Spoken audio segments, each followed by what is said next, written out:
Wilder in the Big Apple. All right, all morning Drew's been out. He's checking out an upcoming coffee fair. Yeah, Drew, pace yourself. How much caffeine have you had so far? I have paced myself. I haven't overindulged necessarily. I've been studying about coffee as much as I've been drinking coffee this morning. Although I have some coffee for you, my friends, there at the studio on the square.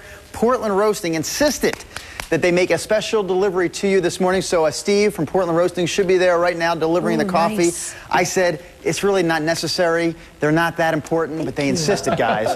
And so the coffee is yours. Sure you wouldn't like a little... And if you don't mind, while you enjoy that, guys, I want to keep things moving over here because we're going to show you the art of cupping this morning. Marie Franklin with Portland Roasting here with me as well. So Marie, can you show me the idea of cupping in less than 2 minutes? And why do we cup for starters? Yes, we cup just to analyze the coffees that we purchase. Okay. So we analyze them in a few different ways. We smell and we taste. Okay. First thing we do, we have some dry grounds. This is called the dry aroma. You sniff them and see what the differences might be. Sniff one, sniff two. If it was based on sniff alone, I would go with one, but that's beside the point. Okay. Moving on. The next thing we do is we smell the wet grounds, and then we move the grounds. The grounds are floating to the top. We move them out of the way so we get a waft of aroma up.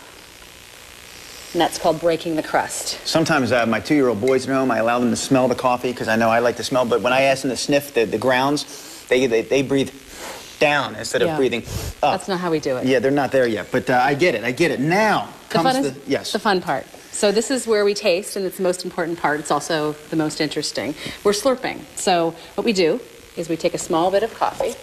Okay. Take a big slurp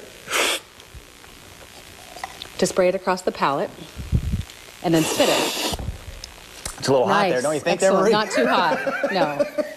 Did I slurp okay? You slurped great. May I dip again? Yep, dip again, or try a different coffee. Okay. And why not swallow, Marie? Why just... It's just you'd get too caffeinated if you try too many coffees in a day. Too caffeinated? So we're looking for different types of characteristics as basic as vanilla or chocolate, or esoteric as dried apricots, or even negative qualities that would cause us not to buy a coffee. You slurp again, because I like the way you slurp versus the way you do it so much more fluidly than I do. There it is, guys. World Forestry Center, the place to be this weekend. The ongoing exhibit, Coffee, the World in Your Cup. This weekend, a special coffee fair. You can taste coffee. You can watch coffee being brewed. You can learn about coffee. It's going to be a lot of fun. Russ and Brenda, I hope you enjoy your coffee. Again, courtesy of Portland Roasting. We're out of time.